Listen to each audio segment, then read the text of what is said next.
你啊！我也想抱一个，老师。两位，哎呦呀！太远了！哎呀，自己人抱什么呢？你呢？哎呀，真是宪哥突然好主动。咱仨不抱不合适了吧？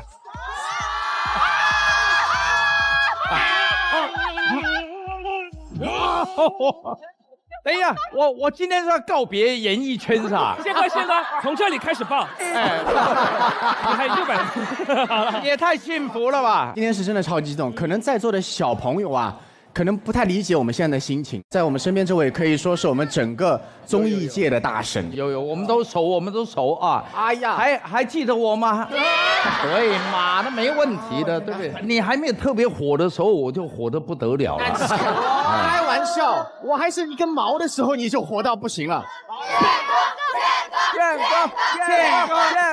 宪哥！我刚刚在后台跟这个宪哥表白了，我真的是去到很多地方，现在有人说，哎，宪哥从小听你歌长大的，我真正见到了一位是我从小看他节目长大的。很多都是从小看我的节目才长不大，对，那也有一些是从高三看我的节目看到三高了，宪哥的梗全是我的点。不，我想都没有想到哦。我这一生呢会15、16岁演到50、60岁哦，所以我心中本来坚硬的那一部分啊，也变柔软了，只剩下肝是硬的。宪哥说到这里，我们都想哭了。好，那我送你们一个大爱心，好不好？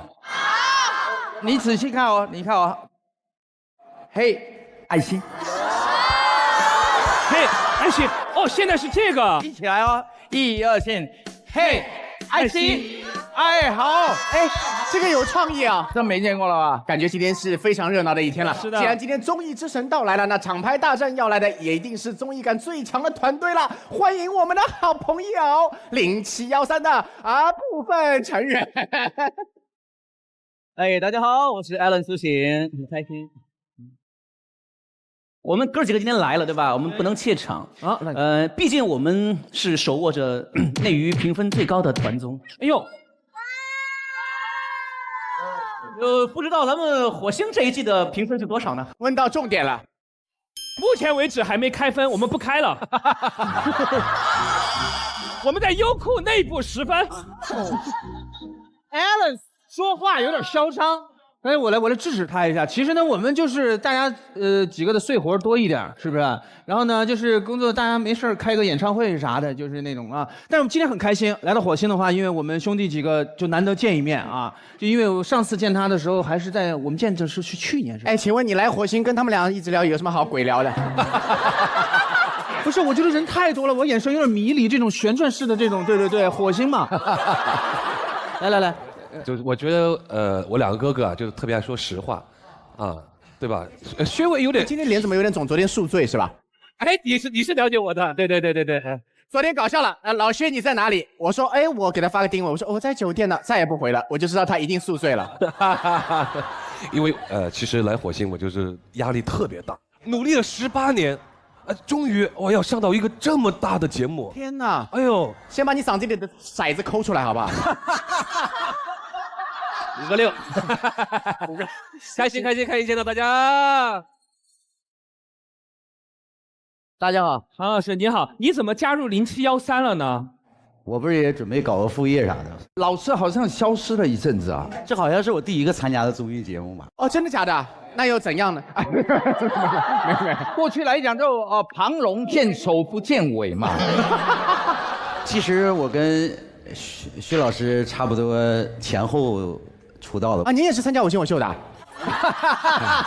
两只蝴蝶04年，认真的雪是06年。我05年出的，05年了，那就差1年。不敢问啊，您今年贵庚？那你还问？你可以猜一下。您应该不会比我大不了多少吧？你有多大呀？我41了，我。哦，我比你大10几岁了。哇！哎，那看不出来。哎，老师，但别急，我还比你大一点。但别急，我刘德华还大我1岁。哎，但刘德华看不出来，您看得出来。薛之谦。我们还是要介绍我们的火星厂牌哦，也是我们第一次来到火星情报局的黄奕姐。好美啊！黄奕老师是第一个可以把西装穿出棉袄的感觉的哇！我今天这一身衣服是有寓意的。什么寓意？我就是来炸场的。哦。来，给我抓个币！抓个币！黄奕姐，呀，什么币？我黄奕来火星根本没什么好怕，马上你们就会知道我的故事最炸。好棒的鼠来宝，什么都会说，就怕节目组你们有的不长播。对面的厂牌抱歉你们会哭，因为我对线的全部会输。This is 黄奕 Master Queen 火星女神哎呦，这是我见过最莫名其妙的说唱。他刚刚说唱一结束，我肯定你就是一个演员，不专业吗？来，掉的毛送给你们，掉的毛送给你们。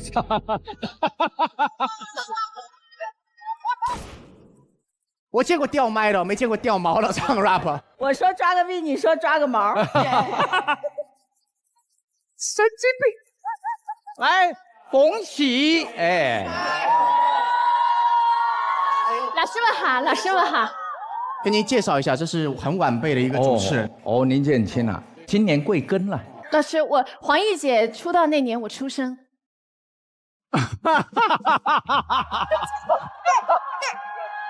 哇，这个主持人现场抓个币给他看看，第一天抓个币，现场抓个毛给他看看。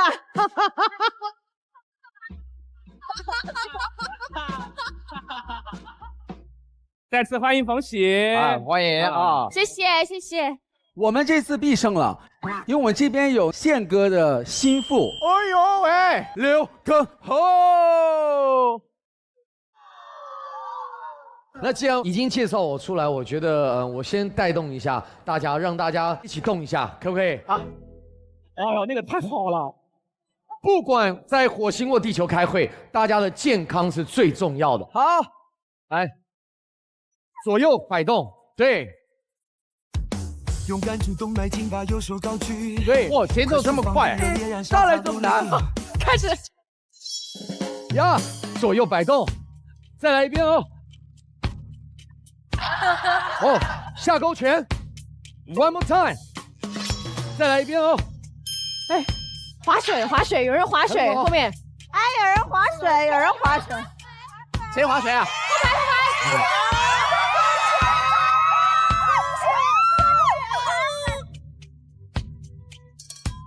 呀，左右摆动，好累啊！再来一遍哦。好，还再一次啊！下勾拳，加速。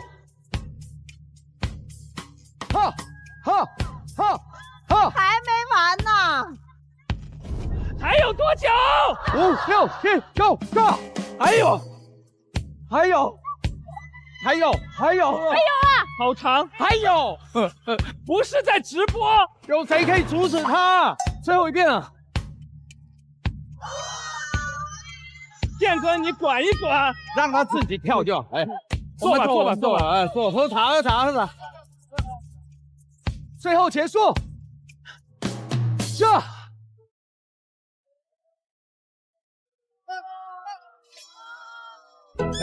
都有跳吧？我们跳了。跟宏哥是这么说吧，王栎鑫酒都醒了，完全醒了，我回来了。可怕的是，我们才2分钟啊，人家天天都这样直播，开玩笑啊！我们一次跳90分钟，但没有每一个都这么累了哈。这个是新的特别的，让大家能够很快嗨起来，太棒了，太帅了！好，谢谢。今天还有一位终极特工啊，我们的王宇哥。Hello， 你好。火星的朋友们，大家好，我是1年1度的中特王宇哥，再次来到火星情报局。我希望下次有机会，我可以晋升到高级特工的座位上，给大家分享一些有趣有梗的故事。谢谢大家，我是演员王宇哥，谢谢。谢谢。好，在我们综艺之神的鉴定下呢，我们今天所有的我们的高级特工都已经介绍完了，那就要马上开始我们今天的这个厂牌大战的规则了。每次会议呢，在场的每位特工都必须起一个我发现。本期会议结束之前呢，观众都有唯一的一票投给你认为本次会议最有梗、最好笑的特工。2个厂牌中所有特工得分总和更高的一方，就能赢得本期厂牌大战的胜利啦。大家可以看到哈，我们这边有不同颜色的坐垫，代表我们3位副局长。如果提案过程中呢讲得特别好，我们就直接在他屁股上面垫高啊。对，如果你讲垮了也没关系，我们会给你一个台阶，让你直接下个台阶的啊。那么我在这里要郑重的宣布 ，Ladies and Gentlemen, put your hands together， 掌声坚鼓励一下。火星情报局第7季第9次会议，咱们正式开始啦！那我们的第一个提案还是谁呢？要不然咱们还是派出我们的副局长刘伟。因为今天宪哥特意来了嘛，我也特意给宪哥准备了不一样的开场，就是真的是隆重的介绍贵宾的那种，我专门提供，好久没有做过这种开场了，搞得像宪哥特意为你来一样。感受一下。我发现，宪哥，你看他多么没有必要。我发现，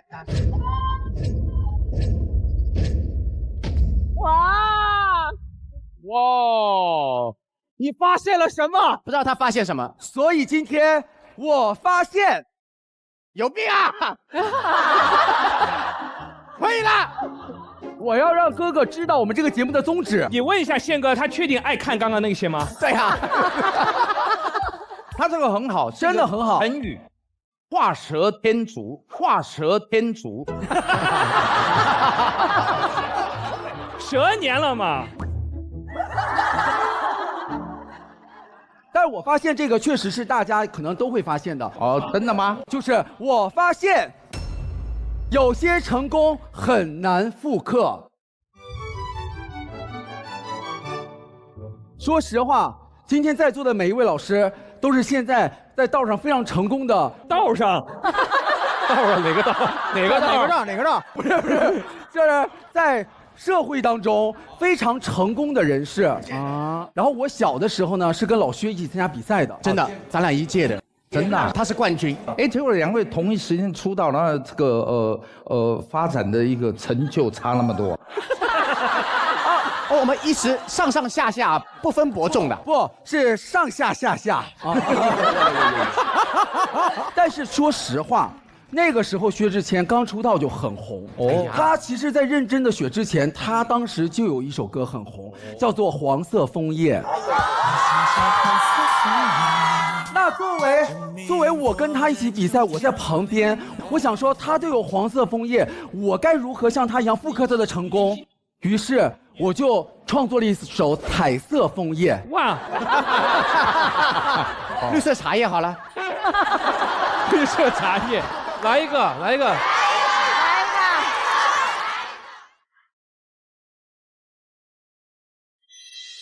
我摘下黄色枫叶、绿色枫叶、红色枫叶、彩色枫叶、黑色枫叶，耶耶耶耶耶！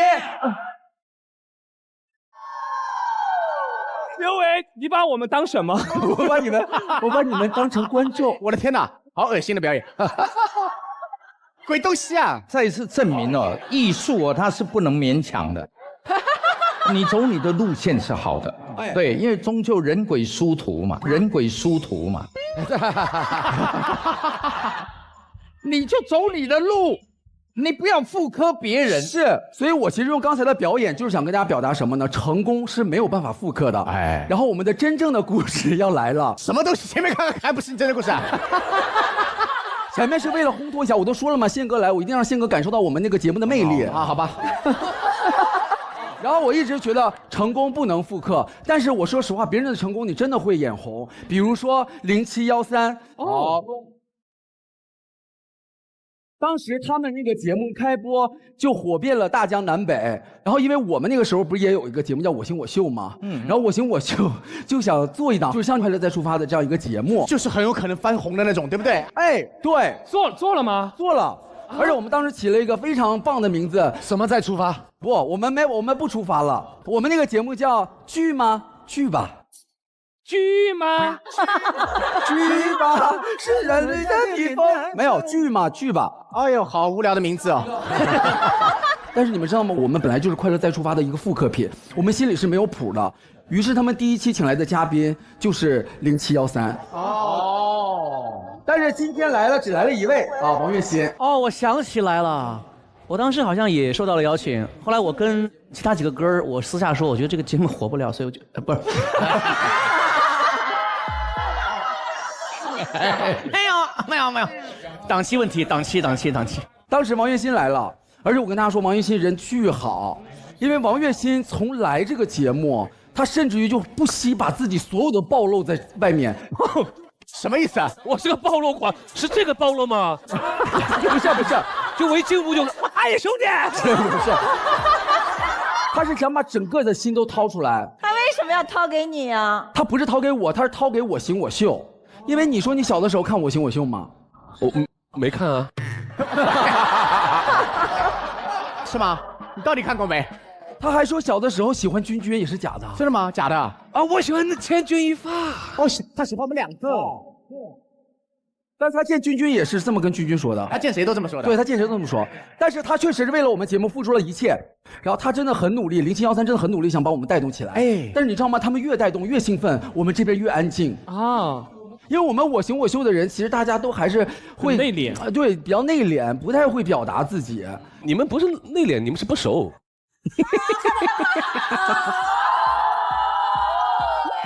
你知道他们那节目啊，他请了几届的人一起哦，他不是同一届啊，这一届拉了一个，这一届拉一个。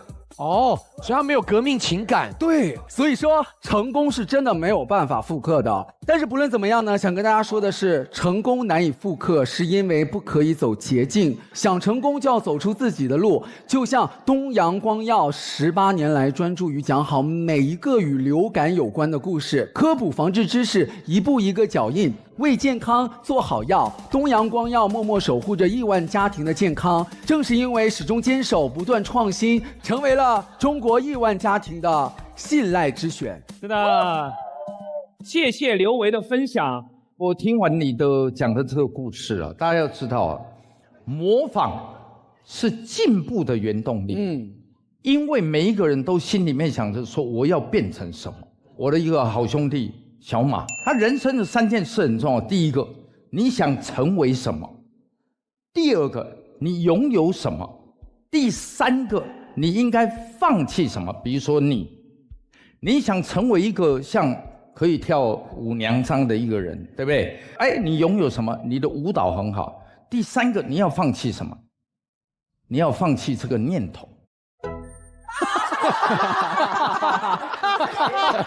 好喜欢这个呀！这个你很认真的来听你当个谐星就很棒。太有梗！我这边有一个复刻的这个例证啊。其实，在杰伦还没发片之前，他写了一个给我跟宪哥的团体的歌曲，叫做《世界末日》。天会不会让我忘了你是谁？那时候是修比多瓦的时候。对，那个时候我们一听就知道这个歌一定会大卖。最后就我们那张专辑应该是修比多华卖最好的一张专辑。我们已经觉得很好了。等周杰伦再唱了这首歌，这首歌就更爆了。所以好的作品啊，种在对的人身上，它还是会爆火的。你要讲这个歌啊，当时他们在配唱这个，因为修比多华跟你们一样是个团体嘛，因为我比较忙，他们3个就进录音室开始唱这个歌，唱完以后，那有剩下来的句子我才进来唱。对，结果一进录音室，嘿到整个人就丢了麦，我就离开了。发生什么？因为他们只留了几句啊，说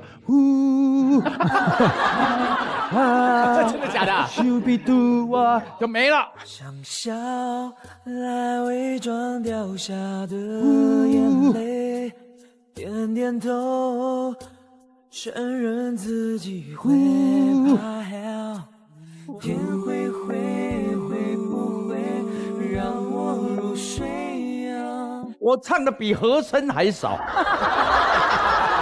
里面那个歌啊，你们现在去听，最高跟最低的都是我。为什么是最高最低的都是你呢？4个人当中，我是当中歌艺最好的。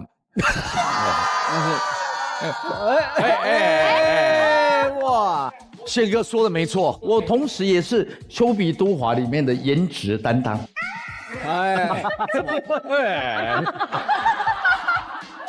但是话说回来啊，其实我小时候因为一直听一直看宪哥的节目长大嘛，有首歌我也印象很深刻，不知道你还记不记得你曾经出过一首歌，是叫做《永保安康》啊，有那个时候在我有一张合集里面，他一直在里面。来呀，一起唱一下啊！来。我会想念，我会想念，我会祝福你到永远。若你也记得那些昨天，拥抱安康是我们最后诺言。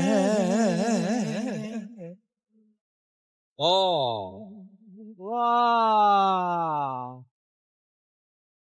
宪哥，你可能都不知道，我追你到什么程度啊？我那时候很小，有一次我记得你在上海的亚新广场办了一个见面会我真的去真的啊，我拿着它，我说宪哥我爱你那个牌子，然后他一出来的时候，我觉得大家会很喜欢他，会疯一样，我很疯，可是周边没有人疯，你能明白意思吗？就是我突然就觉得。我不知道为我的偶像能做什么，那种感觉是那种我很难形容，但是我就在下面拼命的叫，我想把这个场子都吵着，但是那不是跟宪哥不红是没有关系的，那就是因为那个时候我们看宪哥的节目是需要在网上看的，对，我们这里电视是没有播，他在台湾已经红了，已经是就非常红，天王那种级别，然后我就觉得怎么会这样？但是宪哥就还是很稳，就是把整个场子都弄得非常好。然后我就当时想原来一个人不管遇到什么事情是可以有大将之风的。你当时没有注意过我，但是我就是特别小，但是因为我太喜欢你了，所以我其实有很多东西都跟你学习的。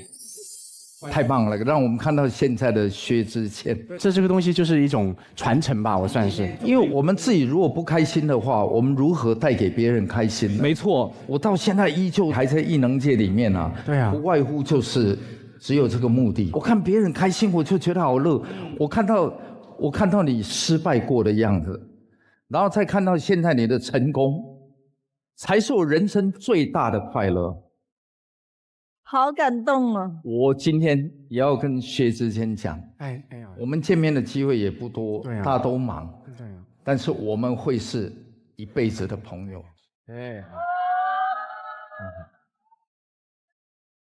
你看，我有跟杨迪讲过这个话吗？没有，没有讲过。不，刚才拥抱的时候，我都那个看前面。好。那么今天刘维聊到这个成功很难复刻，是因为成功的人可能有他自己成功的那个路径、那个经历，其实我们是很难复刻到的。但是很多成功人会给我们一个指引的方向。对，如果我们特别喜欢这个事情，按照他这个方式去做的话，有可能做不到他那个样子，但至少让我们知道这样做是没有问题的。就像我们喜欢宪哥一样，宪哥就给了我们一个方向，发现原来主持综艺节目可以这么让大家开心，这个确实让我们有了一个往成功方向走的一个路径。那第一个提案就结束，非常好，希望每个人都能找到自己成功之路，好不好？是。那下一个提案是谁呢？黄怡姐，来，来了。最期待的提案，我发现，大女主是踩坑踩出来的。今天要跟大家聊聊我自己的私事儿啊！真的，我需要点勇气。大家尖叫声！这样的，易姐也一路经历了很多，然后很多人都说易姐你勇敢了，为什么？很多不堪的事情你敢面对了。但是我告诉你，我年轻的时候完全不是这样的。我20岁的时候就是一个恋爱脑。真的，当时我很夸张，你知道吗？我经纪人打电话给我会消失。就是因为恋爱，脑子一扔就去恋爱。爱一个人并不可怕，爱上一个人的缺点，那才叫要命。恰恰我好像就是这类人。你看别人打开百度百科，大家都有代表作，当然我也有了。但是你知道吗？很刺眼的那个关系栏里边就有钱某某。OK。我在想前两年要是再见爱人找我的话，我都不知道带谁去。所以今天这个提案就是来跟姐妹们分享的。我是怎么从这一个一个坑里爬出来的，怎么长出脑子的，活成自己的大女主。大女主。我小时候呢是跟爷爷奶奶长大的，然后我奶奶是那种保护我保护得非常好，然后管也管得很严。同学来我家，我奶奶就会拿张纸拿个笔，你是他的谁呀？那把你们家的地址、姓名、爸爸妈妈做什么工作的、联系方式都给我写下来，查户口。所以我奶奶的严厉是我从小就没有朋友，因为别人提到我奶奶都不敢来我家。不来了。但是一到大学了嘛，那就是一个恋爱的季节。没人管了是不是？不是没人管，那很自然嘛。你大学还没恋爱吗？恋爱，我不恋，我虽然不太聊那个感情。你大学就恋爱了。请看热搜接不住了。然后当时情窦初开，其实也情窦初开，也抑制不住了，就谈了一个男朋友。每天呢，放学送我回家。那天特别不巧，他送到门口的时候，碰到奶奶了。我奶奶正好完了买菜，然后我奶奶就眼睛一直盯着他。你是谁呀？完了，被逮上了。然后他大概一时慌乱，就说：“我是他老师。”等一下，你那个男朋友，你是不是年纪看就很大？就长得比较旧的那种，长得比较旧。比较 old school。反正我奶奶那时候相信了，就非常客气，然后就把他带到了我们家的亭子间啊。一般我奶奶呢，就一般的朋友，她就倒杯水。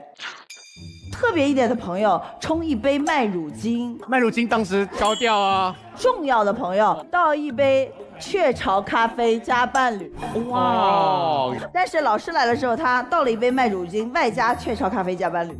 那就不得了了，因为老师嘛。对，然后奶奶就说你们要补习什么？你们上什么课啊？然后我在想，那个时候刚刚学表演都是一些无实物、动物模仿，你懂吗？表演，奶奶在旁边看着你们俩在那边动物表演。对呀，大猩猩捶胸，大象喷水在那喷，杨迪老师的戏。我的妈呀！奶奶觉得演得好不？你们当时？我不知道她演得好不好，但是我当时非常非常尴尬。但是我奶奶看挺开心的，她说：“老师常来啊，常来啊。”所以后面就熟了嘛，她没事就会借着帮我复习的名义，经常来我家。这戏越走就越深了。他们这个叫明修栈道，暗度陈仓啦呀！奶奶也加入了课程，奶奶也会了这个。对呀。没有哈。好，回来啊！反正接下来他就经常可以来我家了。你知道年轻人嘛，爱意就算捂住嘴巴，喜欢也会从肢体里跑出来的。肢体里跑出来。肢体跑出来。Loving you。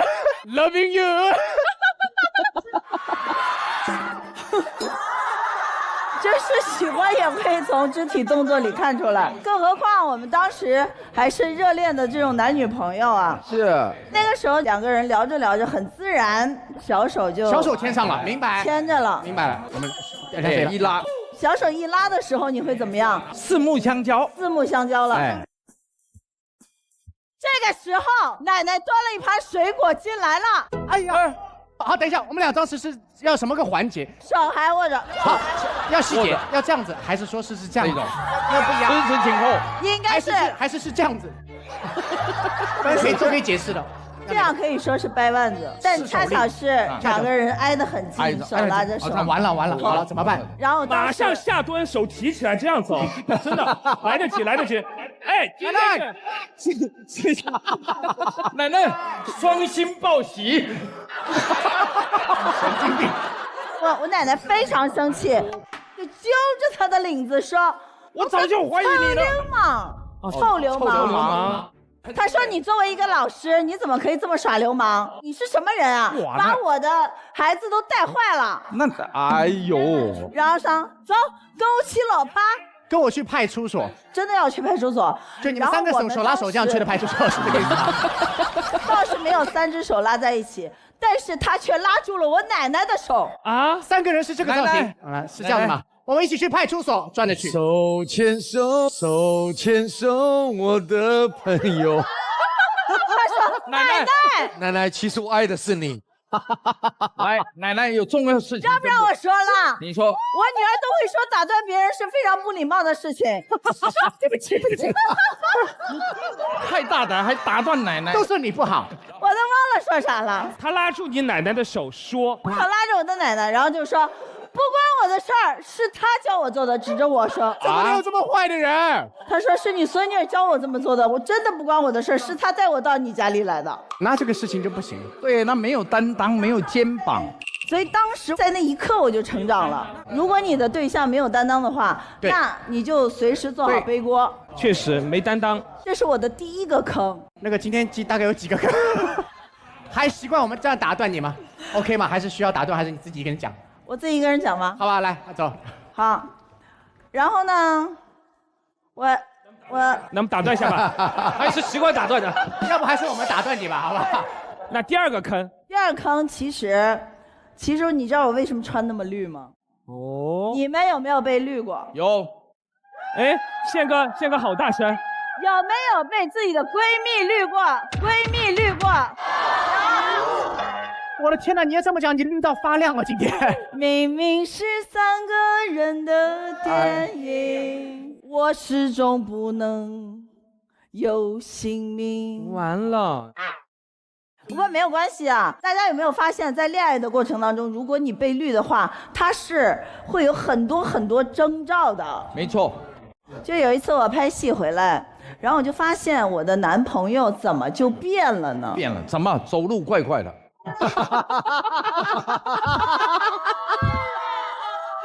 走路怪怪的，怎么了吗？就鬼鬼祟祟而已啊，就行动鬼祟了。不是，反正我就觉得他变了，我就发现他特别在意自己的形象，老是照镜子，老是弄自己那头发，就是前面那几根头发，他老在那儿捋，你知道吗？哇！第二个征兆是平常爱吃宵夜的人，他居然去健身房撸铁了。哦。然后平常是一个宅男，特别不爱出门。就在那段时间，他老跟你说啊，你要不要喝奶茶？我帮你去买个奶茶。出门买。哎，有时候你就会觉得这个奶茶为什么大半夜了，怎么能买1个多小时都不回家？而且老是找理由跑出去开会。最可怕的是，他把自己的那个电话调成了静音模式。我喝奶茶的时候不希望被人打扰。我也问他，我说你为什么要调成静音模式？他说因为我会比较多，怕吵到你。哦。所以当时我还觉得，哎，你看我的男朋友变上进了，然后我当时还觉得挺高兴的，暗自窃喜。所以这件事情呢，我就放下了。可是我觉得后来他对我发生了变化。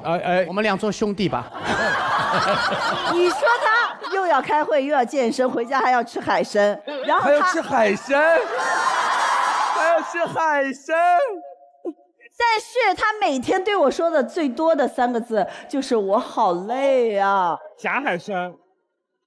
你知道吗？你说能不能陪我去看个电影？哎呀，我好累啊！哦，你能不能去陪我逛街？我好累啊！海参都白吃了。对，然后你就觉得很奇怪，那你的激情都去哪儿了呢？你不是在撸铁吗？你不是在吃海参吗？你外面一条龙，为什么回家一条虫呢？哇！后面情人节，他也送我礼物啊，他送了我一朵金的玫瑰花。当时我怕他乱花钱，我就无意当中就翻他包，想看看多少钱，然后就看到了那个玫瑰花的发票。然后我打开一看，玫瑰花有2只。2朵，14号他不是跟我过的吗？为什么买2朵？他只给我1朵。后来我就想，13号他说他在公司加班，哦，原来别人的情人节是14号，他的情人节是13号加14号，他有2个情人。情人节，哇，这男人真是负责任，2个都有过。没，这不对，太花心了这样。对，那后来我就开始查了呀，看他的通话记录，看他的那些打电话的时间，然后我就发现，原来他不是累了，也不是工作辛苦了，而是每天都在跟我闺蜜聊天呢。原来他跑的不是别人，是我的闺蜜。闺蜜让他累了。反正我觉得我们是成年人嘛，也要接受这些事情。当下我是没吵没闹的。又过了一段时间，我就在等他的生日。他生日那天，他跟我们的共同朋友订了一个 KTV 唱歌，好多朋友都去了。我就把他送我的所有的礼物都打包在一个盒子里了。我就把那个盒子包装得非常非常漂亮。我找了一个1.8米的大长腿的美女，拿着礼物进去给他惊喜，就在他吹蛋糕的那一刻，走到面前送上那个大礼盒，一打开，打开的那一眼，你在里面。当然，生日快乐，弟弟，我原谅你啦，我回来了，没事，喜喜还是新的，神经病，把回忆洗一洗还是。那我们就拉起小手吧，一起做表演哦，加油！反正开箱的那一刻他就傻眼了，因为是那么多年我送给他的礼物，然后我让那个大美女这么多年她写给我的情书一个字一个字的念给他听。我爱你，你曾经说你爱我，结果有病啊！怎么说山东话了呢？因为山东人高嘛。有道理。对，我读出来，通通的还给他。我们的这场游戏 game over 了，我就跟你 say 拜拜了。这是爽文呢，这个是。但你们以为这个故事就结束了吗？哦，妹妹们，我告诉你们啊，得不到永远是最好的。又过了一段时间，哎，又给你发消息了。哎，怎么了？他给你来消息，照顾好自己，别不吃饭，别天天减肥。今天路过红宝石，买了你最爱吃的栗子蛋糕，放在你门口了。哎呦，又来了！我就将计就计了，我就给他发了。其实我也不怪你，你就是犯了男人都会犯的错误。那天晚上我只是太冲动了，小题大做了。毕竟我们曾经怎么。他看了我的信息，马上就回了：傻瓜，我从来没有想过要放手。然后我转手就把他发给我的迪蜜了。然后我就说，首先女人不为难女人，但你自己留个心眼吧。你要你留着，送你了。哇，爽！经历这些事情，我又成长了。我悟出一个道理：作为大女主，你就得大方。哇，好精彩这个故事。其实今天说的那么多，都是我自己的一个亲身经历啊。我为什么要讲这些呢？是因为我觉得人生真的没有那么容易完蛋。你可以看看我，光是感情的坑就踩了这么多，现在不是还好好的吗？我记得我人生低谷的时候，我妈妈送给我的一句话，我想送给所有的女生们，就是不是你不够好，是她这一碗瓢盛不住你这滔滔江水。哎呀，所以姐妹们，踩坑不可怕，别在坑里躺下就行。哎呀，谢谢。哇，这个好厉害，这个故事，我想给个垫子，太棒了！送你个垫子，必须送你个垫子。谢谢。说的太好了。哎，这个男生女生啊，他可以在一起，它是一种缘分，但是分手啊，却是需要艺术的。我自己觉得最骄傲的一点，我可以分享一下啊，分享一下，绝对没有炫耀的意思。那一定有炫耀的意思。好，那你听听看，你这一辈子有没有遇到过一个这样的男生？这样的男生，这样的男生，我跟你讲哈，凌晨3点45分，3点45分，电话突然响了，前女友分手了1年多了，我也知道跟一个某人在一起，这样也是艺能界，然后哇，整个精神都起来，喂，故作镇静，然后对方传来啜泣的声音，你怎么了吗？你怎么了吗？他只讲了一句话，他说：“你以前怎么可以对我那么好？”然后就挂了电话了。我人就坐在那边，然后就觉得能够爱一个人，我们就真心诚意的去爱他，全心全意的。有一天纵使分手了，也不要太过在意这些，就跟奥林匹克比赛一样 ，Olympic Game 一样 ，Enjoy the game。如果爱情是因为没有结果嘛，它也可能是一场游戏嘛，没错啊，你就 Enjoy the game。没有，我觉得现在黄奕讲起来，当然他是用一个非常坚强的语气，但我觉得在当下绝对是有伤害的，肯定的。但可能经过时间的疗愈，他慢慢觉得也比较看透，比较看开。但希望他一定能够在爱情里面不要再踩到坑，能够走到一个非常棒的绿草地上面。绿草地，我为什么还要跟绿有关？走上花路，花路。刚刚讲到那个环节，其实有很多事情，我们大家都讲了一个很重要的话题，就是原谅。也不瞒大家讲，其实呢，就是黄奕刚刚讲的那个人，我也知道是谁。哎，那个人曾经在网上攻击过我。哎呦，这好不好笑？但是我跟那个人认不认识，其实黄奕很清楚。逢年过节发一个消息了不起，更别说跟他出去玩了。所以呢，他最后有污蔑我，就是他想蹭热度嘛，想过来说想聊，他看你不理他，他越要弄你。可是你知道吗？男人到最后的原谅，气度和性别是无关的。你看他最后他自己坐牢了，我一句坏话没出来讲过他。OK， 所以我觉得要原谅，对所有的事物，其实到最后就是一个气度的问题。体面。那下一个提案是谁呢？就是我们的王栎鑫来喽！啊，好不，加油，加油！我宣布，好像叫我发现吧？我发现，我发现，越好面子的人啊，他就越容易没面子。就像你刚才那样，我宣布。等一下，我先看一下啊。你在搞毛线？需要再跳一下操吗？哎，你照着念好了。没有人知道面子到底是什么颜色，哇，什么形，我朗诵，什么状态。但大家都听过一句话，叫做给我个面子。哎，越是想挣面子的人，就越是容易没面子。你抬头看一眼，其实上面也有的。哦，没有必要看的字那么小。你如果念错了，我们还会发现。然后呢，我站哪里？哎。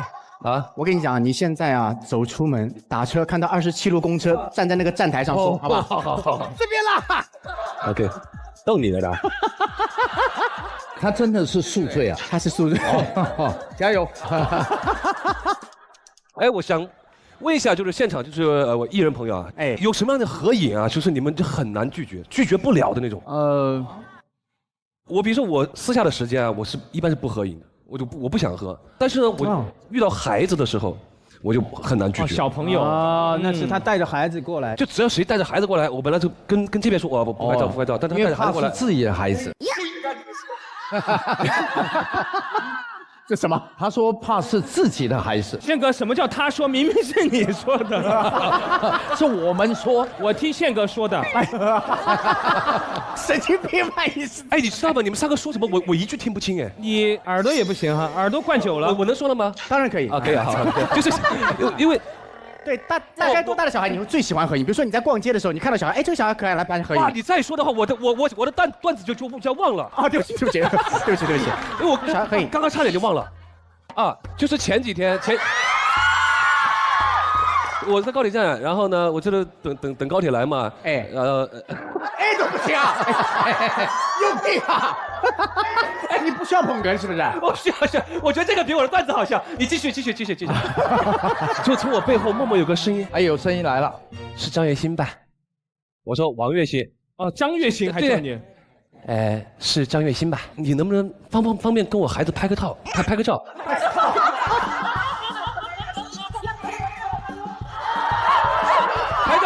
我知道了，就是一些小孩嘛，他满月要拍一套那种的。你们能帮我小孩拍一套这种照片？拍的是套餐。他以为你是摄影师是吧？拍个照，好，神经病！醒一醒！醒了没？行了。啊，拍个照。他说我小孩特别喜欢你，然后我回头一看，婴儿车里边1岁，哇，最多1岁半啊。哇，他说他小孩特别喜欢我，而且他叫你张月心，他们家里没有一个人喜欢你，真的，1岁半自己从那个筐子里面爬出来就跟你合照。关键是我把口罩一摘，小孩哭了。哎，酒味太重了。啊，妈妈，他嘴里有骰子啊。我要合照的是张月心。哎，说到这个，别人叫错我名字啊，还有一次就是迎面走来两个姑娘，我就看着看，肯定是发现我了，就看蛐蛐你，来，杨迪来，我们2个迎面走来，来，我们2个迎面走来。我们2个人是姑娘，好吧？对，迎面走来，你怎么看姑娘的？来，3、2、1，走。哎呀，今天好开心。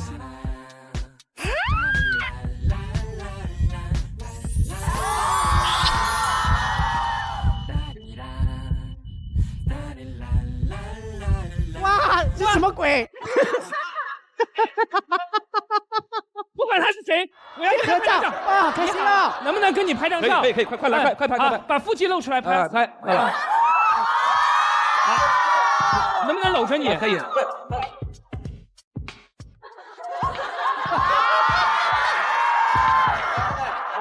好，笑一个，你现在状态不好。1、2、3，笑大点，好。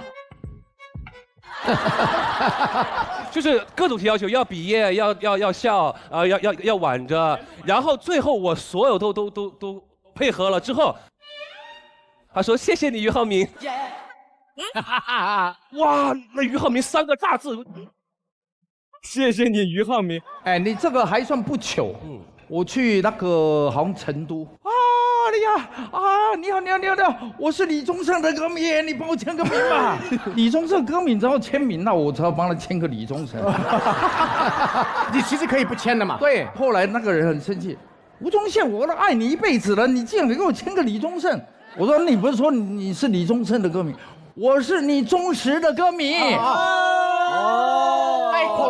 带口音的啦。那个是个四川人啊。我是你李宗盛的歌迷。对。哎呀，我是你忠实的歌迷啊！你忠实的歌迷，真的。哎，你怎么还在这里啊？那我可以结束了吗？我其实还有3个段子的，要不我们要听？你再讲一个好不好？讲。你好好笑。多讲几个。醒了没？醒了。我跟你讲啊，其实还有一个就是跟面子有关系的，就是大家都会遇到的，就是抢单。就是我们圈的抢单王。哦，对，大家喜欢抢单。比如说你在隔壁桌，我碰到你了，我会把你桌上的单给买掉。离谱到有时候甚至不太熟的也抢哦。啊！但是我人生当中，我只遇到了一个最强大的对手。哎呦。哎，老薛，不知道是谁喊我们去唱歌，反正咱俩都在。不记得了，反正当时就是那骰子都在喉咙里卡着，当时管他谁叫的。对，我骰子都在喉咙里，我深情的唱着。改变和你演唱的我眼视而不见。谢谢唱的那么难听。我跟你讲，你再说我就再多回你一首歌，而且我是谁的歌都能回。可不可以转过去聊天了？重点就是我刚要就是要出门去抢单，哇，他就发现了一个箭步，好敏感。然后咱俩你记得吗？咱俩在那个包间门口来了一顿抱摔。天哪，没有人拦得住。我来，压在地上。烟灰缸。其实那天我是在的。啊，你也在啊？我们那天还有合照，我是在的。当时我没讲话，因为他俩抢单的时候，我特别开心。因为你不想给我，趁他俩打的时候呢，跟服务员偷偷加了点东西。这是我的气质，对。他抢单就是为了死要面子就对了，就是好面子。就包括我身边只要找我借钱，我基本上都借的。就是有一些真的无法拒绝的理由。我之前有个那个远房亲戚啊，也是不经常联系的，哎呦，给我发了一个图片过来，一张照片，就腿这儿吧，好大一条口子，就全是鲜血直流。说我在医院受伤了，能不能就是借我点钱？然后我现在就是要这肯定要借了。对，关键是那个图片太假了，那张照片假到就是它有水印。哦，理解。就是网上你搜一个受伤，它就会出现那个图片的那种。你也发给他一张有水印的钱。哎，对，这个对。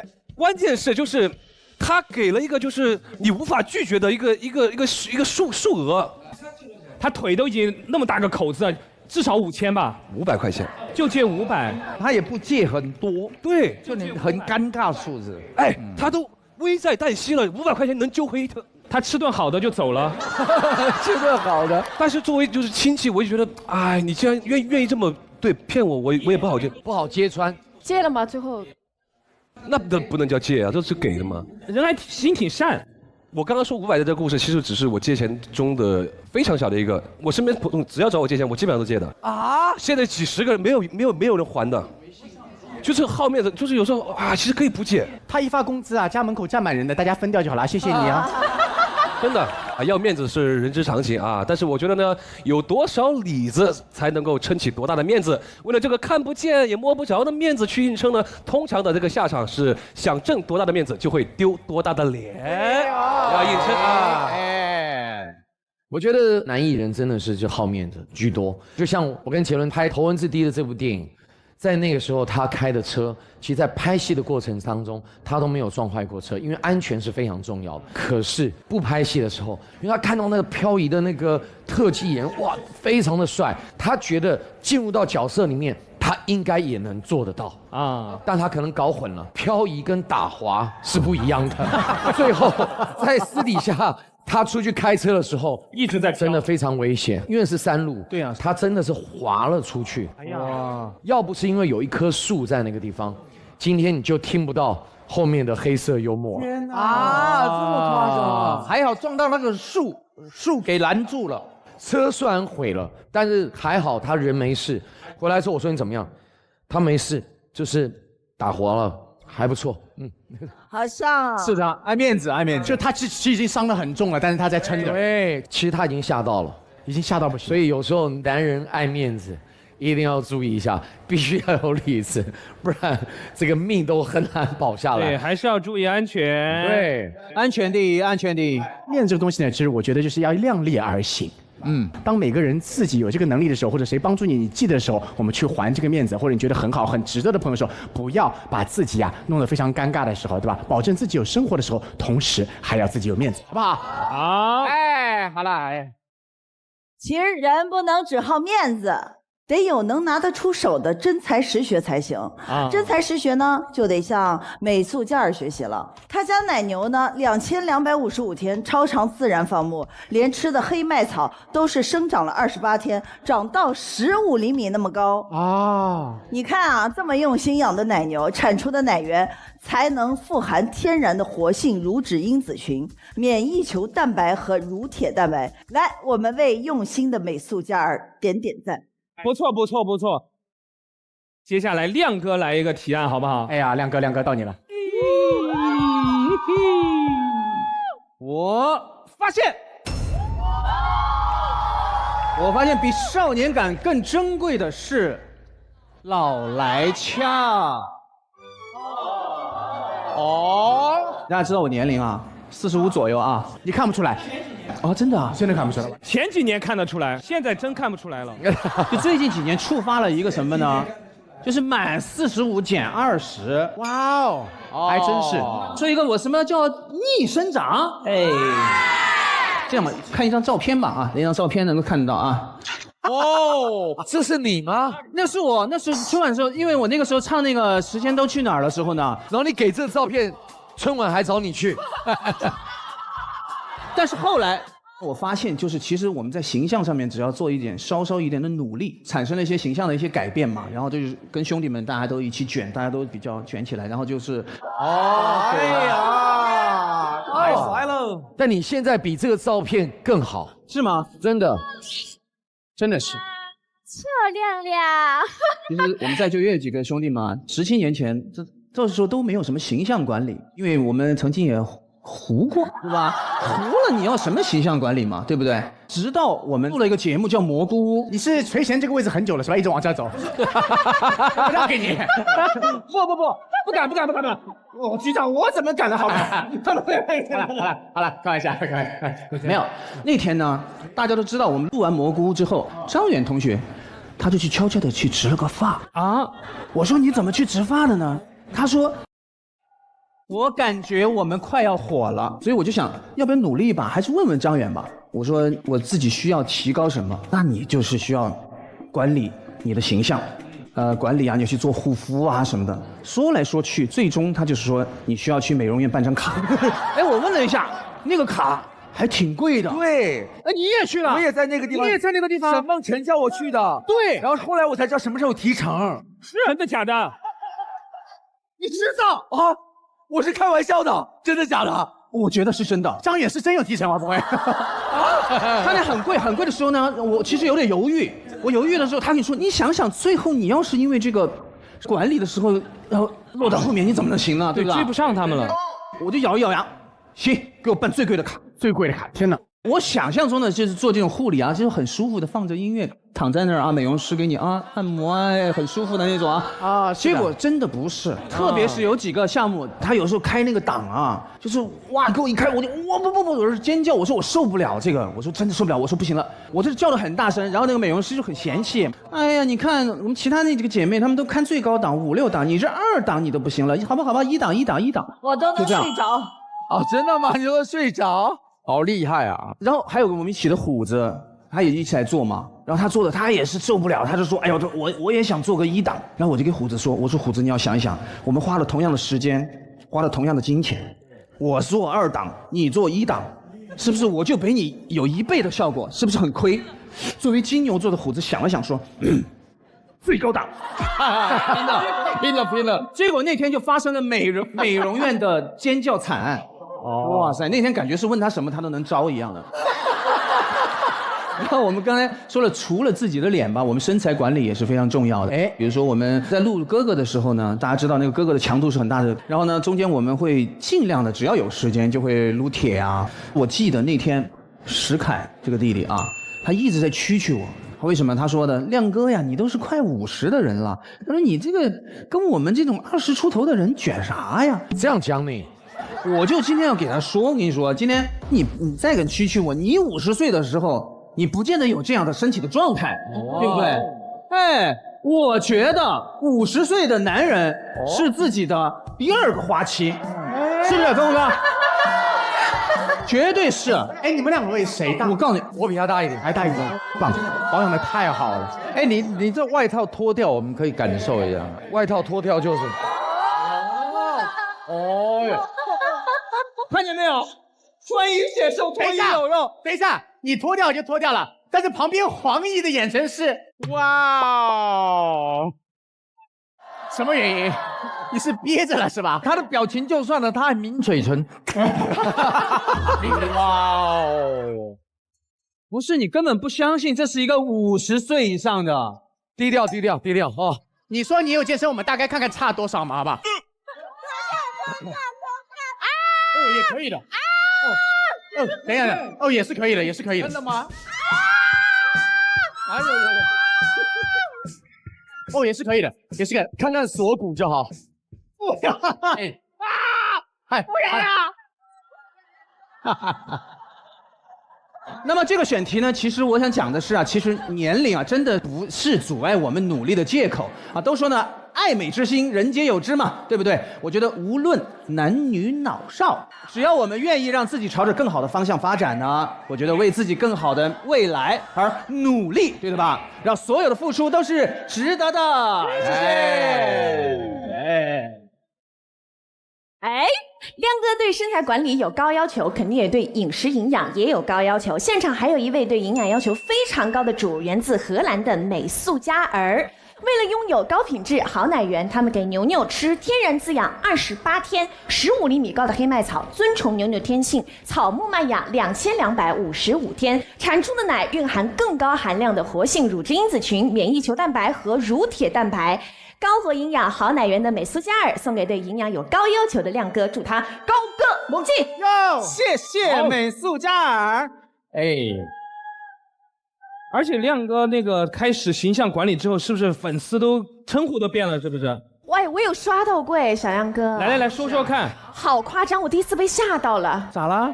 你不是有的时候会接机什么的，然后大家会有粉丝跟大家见面的机会嘛？然后就是你一出来，你可能都忘了推开那个商务车门，然后下面。没，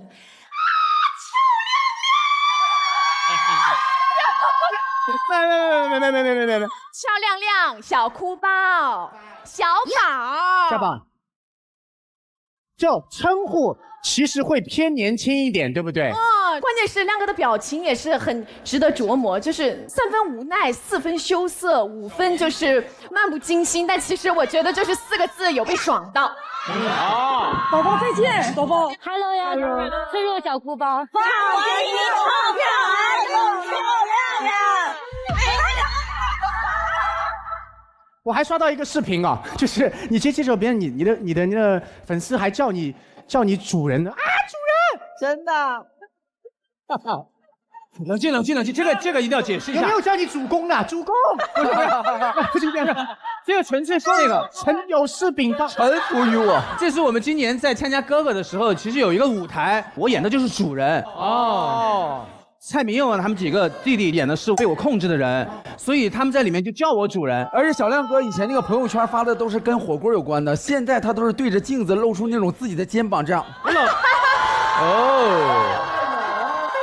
亮哥很多短视频都是那种变身的那种视频，就是好多那种变身视频，好想看哦。没有，现场给他一段音乐，让他自信放光彩，好不好？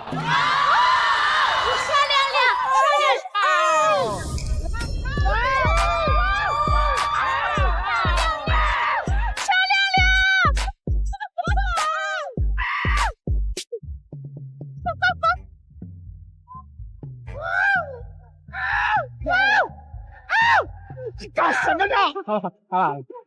开玩笑。宇哥好像也有一个要说的，是不是？我要分享一个我大姨。大姨。我大姨她就是一个典型的老来俏。她在退休之前，她是一个典型很严肃的一个公职人员。然后在退休之后呢，她就性格有一个180度的一个大转变。他就开始参加老年合唱团呀，走模特部啊，甚至当了这个老年模特部的领舞，就是这样子。老娘模特。老娘模特队什么鬼啦？对不起，我说错了。但说实话，改成老娘模特队，感觉更容易出圈哈。真的，自信放光芒。老娘来喽，对吧？对，谢谢大姨。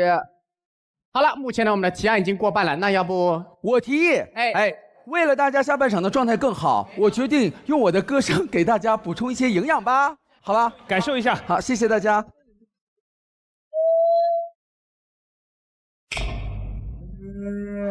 高火营养，好奶源就在美素佳儿，奶牛草木满养，2255天，这个是生长28天，15厘米高的黑麦草，云含天然，活性乳脂因子群，免疫球蛋白，还有乳铁蛋白，好牛，真的好牛，真的好牛，美素佳儿真的好牛，美素佳儿真的好牛。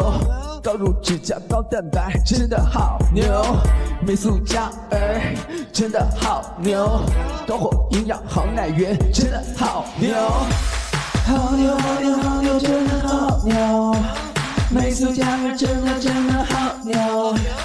好牛，真的好牛！美素佳儿高火乳源自然天成。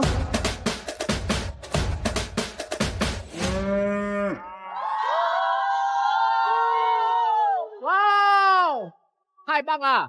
哎呦天哪，要命了！1分多钟的表演出现了50头奶牛，我的天哪！这个歌还真适合你，又可爱，然后又给自己自信，一直夸自己好牛，完全看得出来是个好牛。是。我们下半场的提案开始，好吧？接下来当然是留到我们的苏醒了，好吧？来，苏醒同学，我看看你怎么接。刚刚的那些提案都挺励志的啊，总体来说还很走心。我就稍微提的愚蠢一些。我发现有些设计啊，大可不必。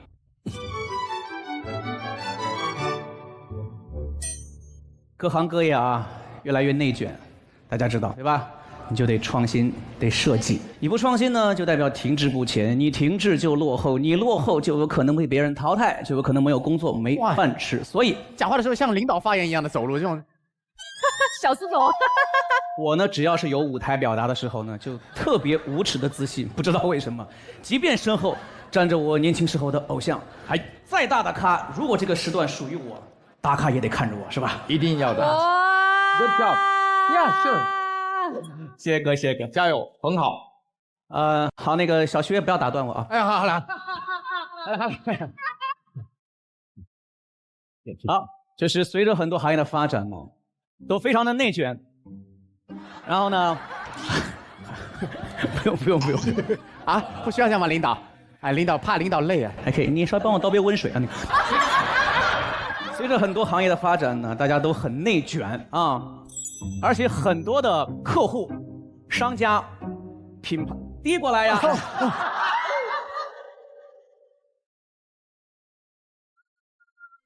没有眼力劲儿，又没做好，真的是差一点。我是不是把自己在娱乐圈的路断了？学术圈的粉丝们，对不起；学术圈的粉丝们，对不起。好了，严肃，认真啊！说到这个，现在很多行业很内卷，所以呢，很多的品牌商家，为了去吸引眼球，争取更多的客户，他们总在默默地搞一些非常别出心裁的设计。有一些是不错的，很实用，但有一些设计，说实话，大可不必。举一个简单的例子啊，商场的洗手间以前呢简单明了，这大字写的男女，对吧？对。后来一些商场为了追求这个国际化潮流 ，international， 对不对 ？Gentlemen, ladies， 对不对？哎。然后我们有这个颜色去分辨，一般男士是蓝色嘛，女士是粉色、红色都有，对吧？但是现在很过分，有些商场他把那个字已经不写了，只靠图标。哦，我好像也有印象。然后那个图标呢，性别标识还不是很清晰啊，对不对？因为我觉得人有3级，在解决3级的时候不应该被考验智力，对吧？哎，结果现在很多人走在商场的洗手间、厕所面前，得去玩这个猜图游戏。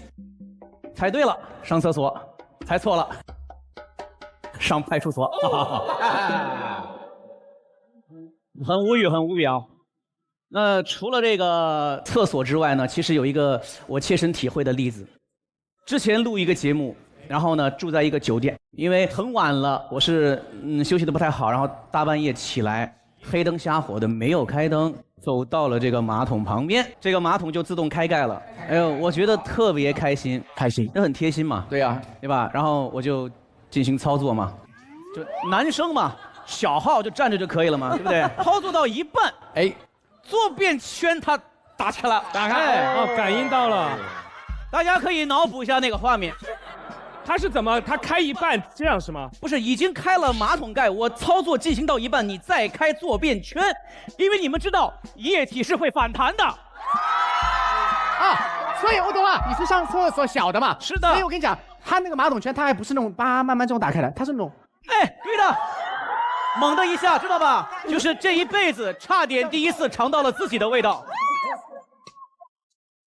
然后我就当时很气，然后就记下来了，然后呢我就发了微博，然后呢有个哥们儿就给我私信说他也是跟这个自动马桶盖有一些渊源，也干啥？哎，但是方式不一样，因为他那天喝多了，然后呢就很多男生可能有这样的经历是吧？喝多之后呢就头呀，整颗头就塞在马桶里就吐嘛。哎，你先帮我解释一下，这个私信的不是我吧？不是啊，那大家会以为是我的。如果头离开那边有骰子的是你。对对。反正就是头在马桶里吐嘛，吐着那个马桶盖，哎，扣下来了，整颗头夹住了。然后他一动，马桶盖再上去，他继续吐，马桶盖再下来，再上去，再下来，再上去。哎，我在做汉堡呢。对，这个画面大家可以脑补一下，很奇妙。我有遇到过类似的设计，是那个机场的那个休息室，它不是有些马桶它可以清洁嘛，喷水那种，但是我不知道为什么那个有个播报音。你一坐上去，他就说欢迎使用肠道水疗系统，他就开始，然后你坐好以后。喷头已伸出，请移动你的位置对准。然后真不开玩笑，哪里是肠道水疗啊？我就移动好以后，他说好的，喷头已收回，你现在可以畅快的使用了。但是问题是他说完畅快的使用以后，不是就很安静吗？你就感觉旁边如果有人的话，我听一下他畅不畅快。没有人想听，确实就是有些像这种的设计，看似是为了方便我们，但其实让人没有必要了，确实是没有必要。而且这个还好，因为这个是你一些设施，如果你不喜欢可以不用，但是呢，民以食为天，有没有？我们很多的朋友去到很多的地方打卡美食，现在的美食行业也很卷，很多的一些商家、一些店家，为了吸引顾客，设计一些市面上从来没有过的创新产品。你比如说香菜火锅呀、巧克力火锅呀。前段日子啊，我录一个节目，然后在南昌的一个特色烧烤，我就发现一个顾客，无论我做什么，他就在我背后做什么。被你发现，终于发现了，就被你发现。害不害怕这么长的打断？还好还好。那接着你的故事，你还能 OK 吗？一般打断我的规律是咖位越大，我的耐力越强。好了，可以了。报告，可以打断吗，醒哥？咖位比较小一点，现在，所以他一直打断5秒啊，相信他发飙。没有别的。然后发现这个特色烧烤店，特色，老板推荐啊，烤草莓，能相信吗？草莓。啊！而且是香菜缠绕的。各位，对我来讲，这个事情很严重，因为在我的认知当中，每一件事情都应该有自己的边界。香菜烤草莓越界了，好吧？就像什么呢？如果你想象一下，你现在吃冰淇淋，但你蘸的是老干妈。啊！好的，我要继续吐槽一个事情了。两位局长可以往后靠一下，靠一下。啊，你好好讲。他很有腔调啊。节奏，好棒哦。消费绑架嘛，没有必要。那我要说一个产品，就是这个微博。相信在座的各位都有受过这个什么推送算法的影响，对吧？微博里有一个关联词啊，它会自动关联。因为我这个名字比较特殊嘛，经常有一些这个莫名其妙的新闻，然后呢，关注到我的朋友会收到一条，你关注的苏醒艾伦素上了热搜。说实话，那个热搜内容跟我本人毫无关系。比如说，美国脑死亡男子捐赠器官手术中苏醒啊，就是我。比如说，迪丽热巴精灵苏醒花絮图也是我。等等啊，都是我。之前那个刘涛姐啊，演了一个角色，一个电视剧里边的那个女主，她就叫苏醒。你看，还是我，对吧？你说这个事情吧，其实有利也有弊。利就是呢，客观上毕竟是获取了一波的关注，但是呢，它这个弊还被很多人说，你看蹭热度，大家要搞清楚啊，蹭热度这个蹭这个动词是个主动的行为，而我是自己的名字被人拿去各种摩擦，好吧，是被动的。但是现在我想开了，现在但凡有这样的热度，我就很愿意去蹭一蹭，因为我感觉这是一个信息爆炸的时代啊，各种是非很难辨，各种真相很难分。我呼吁大家保持清晰的头脑和正确的观念，闲来无事看看火星，地球人都需要苏醒啊！谢谢。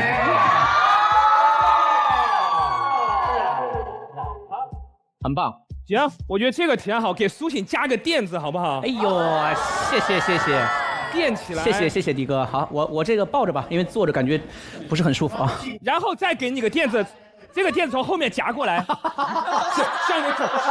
哎，这样。好了，太好了！接下来就赶紧下一个提案了。下一个提案是谁呢？哎，恭喜西西！我发现，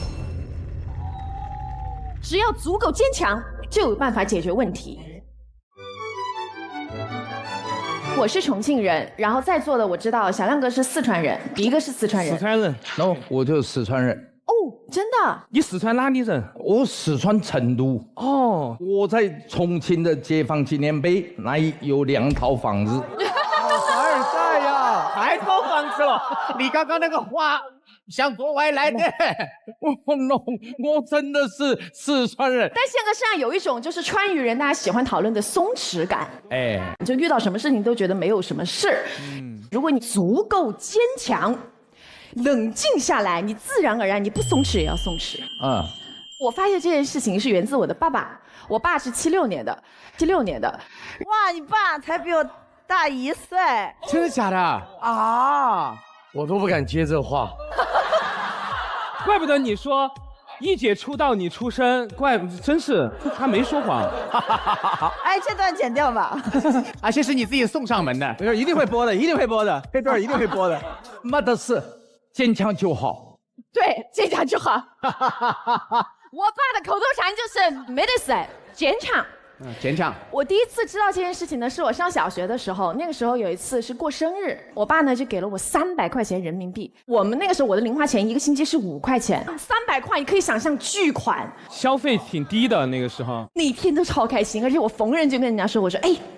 我今天请你吃饭哦，然后我说啊真的，然后我今天跟你一起去，然后我大概交流了6、7个小朋友，下课铃一响，我就带着他们飞奔出去，找到离我们学校最近的一家炸鸡汉堡店，然后那个售货员就说，哎小朋友你要吃点什么？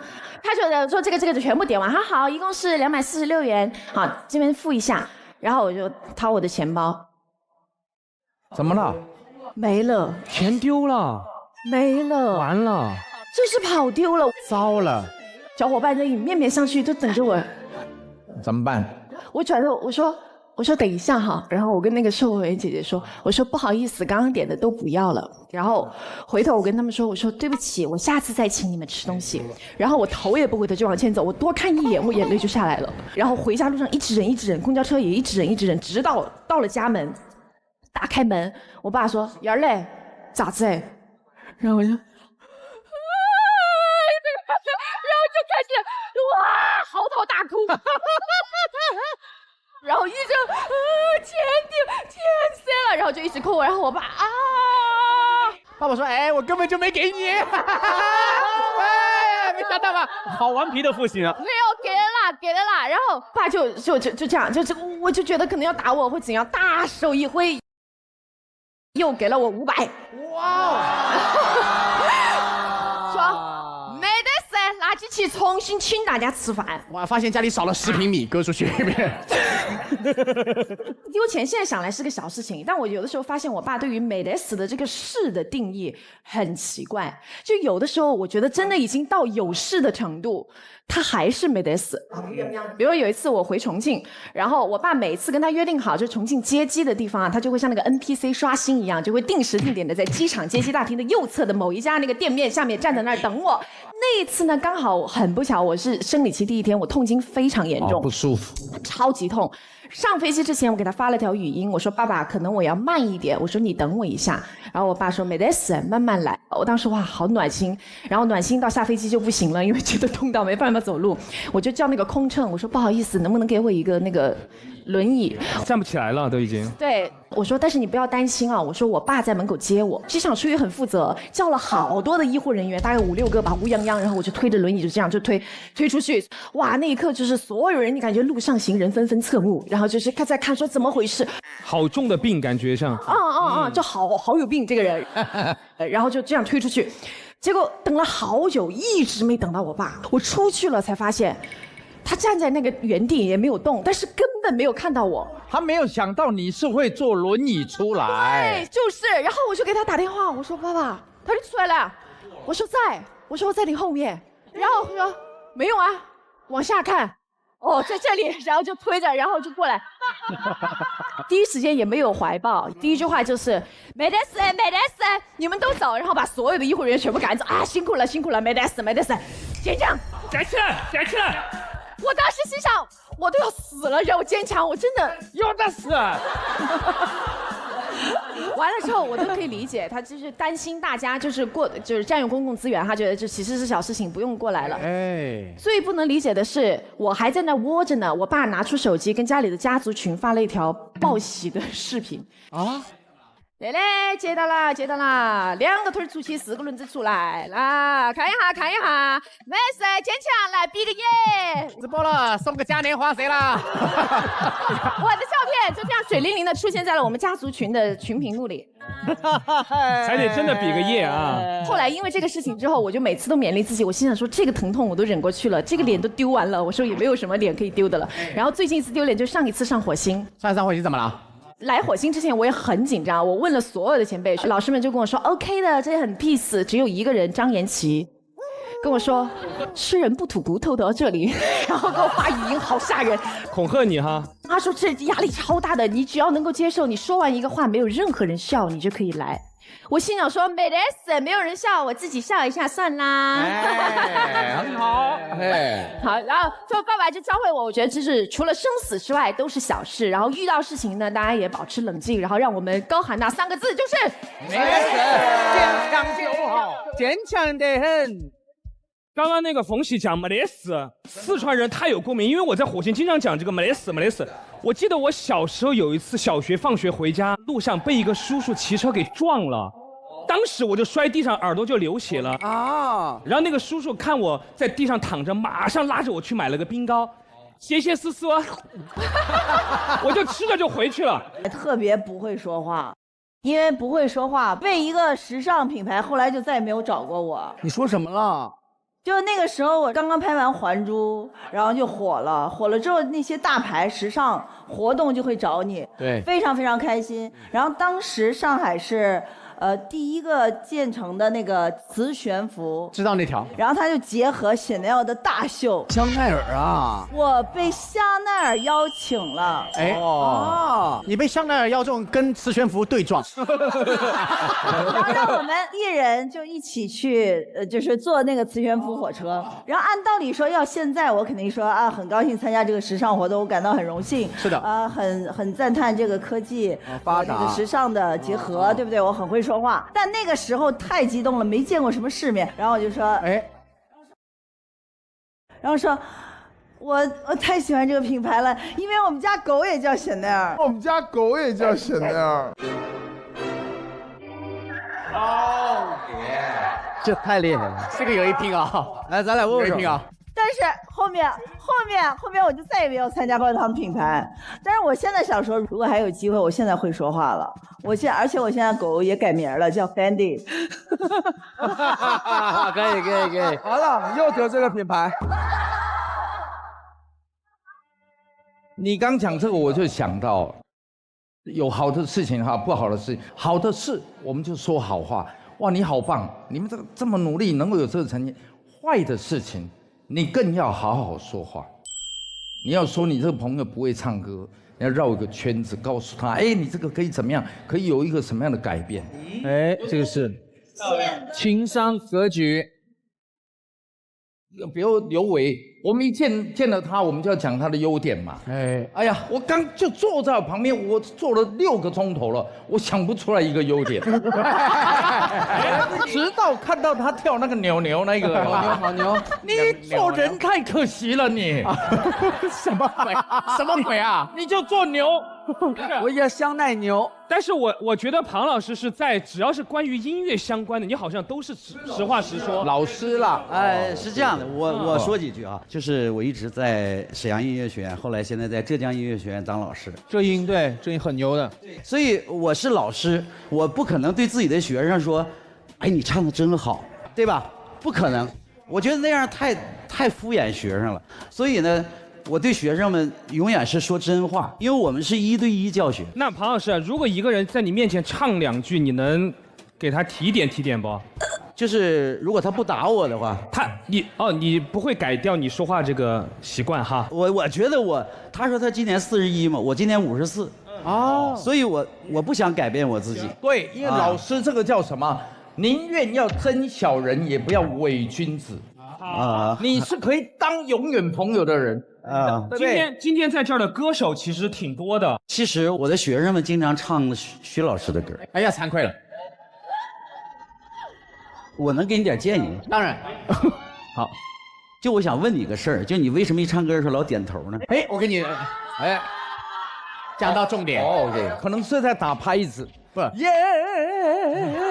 是我跟你讲，什么原因啊？这是一个很致命的道理，就是怎么了？因为一般厉害的人是用嗓音的，嗓子里面的机能，它哇变成那个抖的，但是我不会。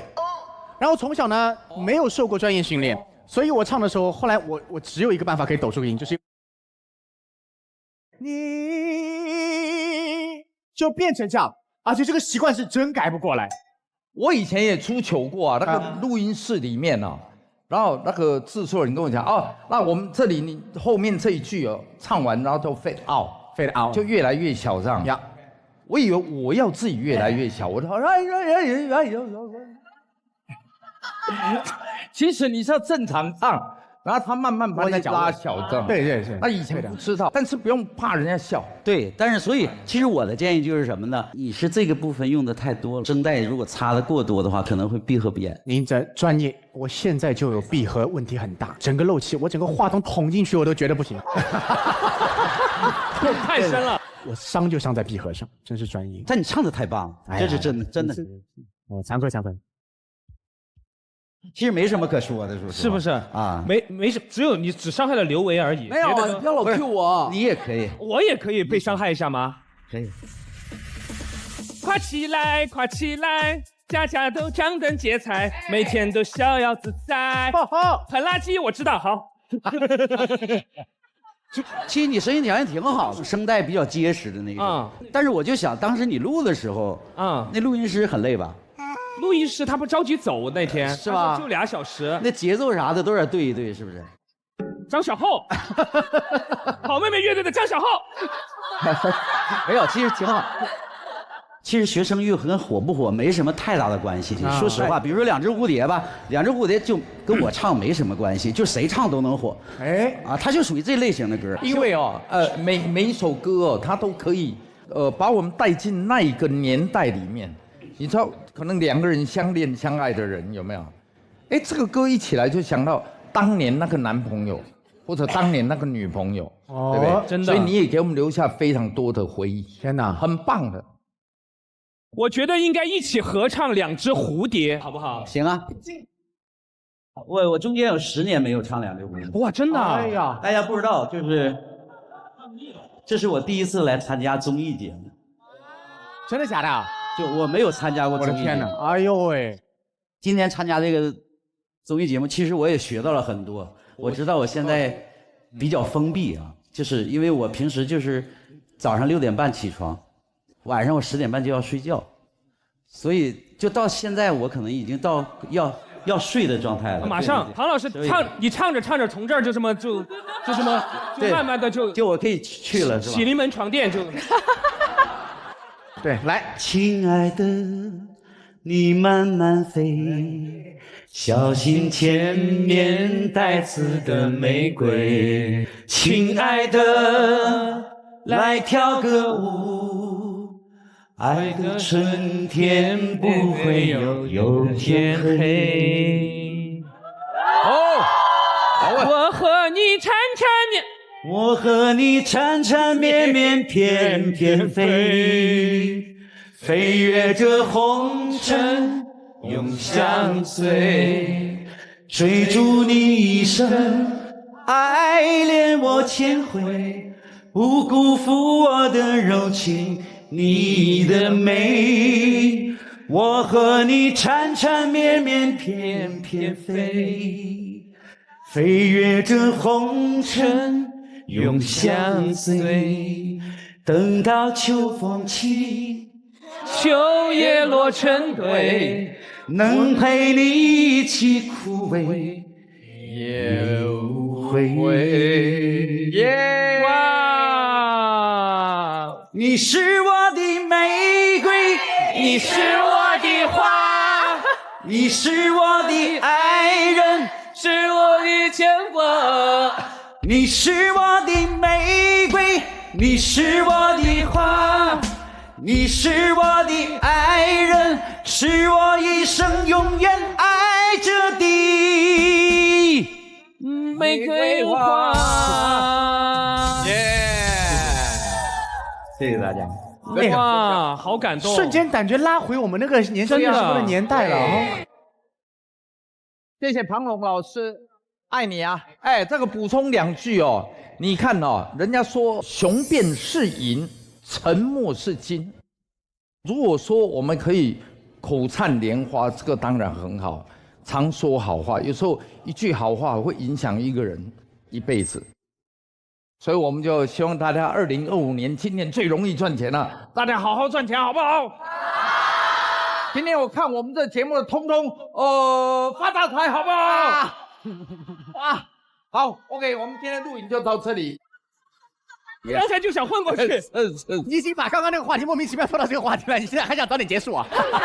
来，跟红来提个案吧。哎呀，跟红来了。哎呀，跟红哥的，我发现能不能跳操啊？还跳。刚刚开场那一下命差点要了。我发现，哇哦，生死之交是友谊的最高等级。应该是生死之交。生死，我刚刚讲什么？生死之交。我有这样吗？我没有，我普通话还蛮好的。生死之交。我懂，你的意思就是说有一起的，这个叫革命情感。革命情感，但我讲的还不只是一般的革命情感，我讲的真的是生死之交。哦，真的是有生死的，有过生命危险的那种。对，大家可能知道我跟杰伦的感情非常的好。哎，是的。当然，第一个感恩宪哥把我们签在同家公司，在那个的时候，杰伦当然他每天是住在办公室里面，因为家里比较远。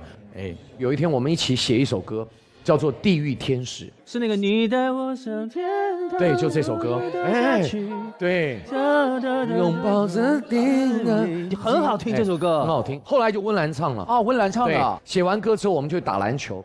打完篮球之后，就大概凌晨差不多1、2点了，流了汗就需要洗澡嘛。杰伦他习惯就是到我家的时候，他就刚好可以好好的洗一个澡。平常他在公司的时候就比较不洗澡，不是不洗澡，就洗的比较少，没有那么完整，没有这么完整，没有那么完整，洗一半。今天的水够洗这条腿了哇！今天就先洗这条，下个礼拜洗这条了。对，攒着洗。腰在每逢初1、15的时候，有病啊！他就到我家洗，我家一个小套房，就床跟客厅是通通在一起的。那温岚呢，就坐在我的沙发床上面。温岚，哎，温岚就跟他们3个人一起。哦，他唱 demo 嘛，杰伦写曲嘛，我写词嘛，他就看电视。看了看之后，我突然看一看，我就觉得，哎，怎么洗了这么久？我就回头看一下温岚。我一看到温岚的时候，他已经吐白沫了。哦，温岚在你家吃肥皂，我不知道他怎么回事吐白沫。啊，一个在洗澡，一个看电视，好无聊，我吃肥皂。吃肥皂，我就起来要去拿电话打急救。我一拿起来，我发现我头怎么晕啊！你也吐白沫？我没有吐白沫。肥皂分你一半，缠缠绵绵单。各位，我没有喝任何的酒，也没有吃任何的，我本身跟喝酒没关，对，完全没有。我就拿着电话要打，我发现我连要打电话我都看不清楚那个电话的那个，我就觉得整个懵了。我就说杰伦，我就叫2声，他就从浴室刚洗完就出来，怎么了？怎么了？我说你赶快去报警。他就冲过去拿了鞋子，看到温岚吐白沫，他吓傻了，然后拿了鞋子往外走的时候，突然一下，我往左边一看，他已经趴在地上。啊，他也3个人都倒下了，一个还吐白沫。我跟你讲，他就这个距离其实不大，我的房间就从这里浴室走到大概这里而已。这边是放鞋，但这边其实就是那个瓦斯炉的那个地方。瓦斯漏气哦，有人洗澡就往外漏哈。对，然后当时杰伦洗完澡之后，我就看他爬，我说他把门打开之后，我说你赶快出去叫隔壁的邻居帮我们报警。天哪！就最后警察来了，救护车也来了，包括新闻台的记者跟娱乐新闻的记者全部都来了。我还记得那时候是早上差不多5点，清晨的时候3、4点的时候，哇，全程就已经把我整个拍下来了。新闻，我那一刻看到那个救护人员来到我家里的时候，我是觉得好舒服哦，终于啊。可是有一个问题，那个救护车过来时间还有很久，那时候再吸这样大量的瓦斯不行嘞，在旁边大概3分钟的路程，3分钟就在旁边。然后这件事情最惨的不是我们，我跟杰伦2个送到救护车上面的时候，那个氧气给我们吸，问我们觉得怎么样？我们说，哎，有感觉好很多。然后我们就说温岚呢？他说温岚已经在另外一个送走了。对，因为温岚吐白沫，首先被抢救出去，就马上送去旁边附近的相对大的医院，立刻进行洗胃啊！大家不知道是瓦斯中毒，因为觉得他可能以为吃坏什么了。对，结果他是1氧化碳中毒。天哪，白洗了，非常的惨。主办单位还把当时的影片找到了。讲老实话，我也非常多年没看过。真的假的啊？社会新闻还是？今天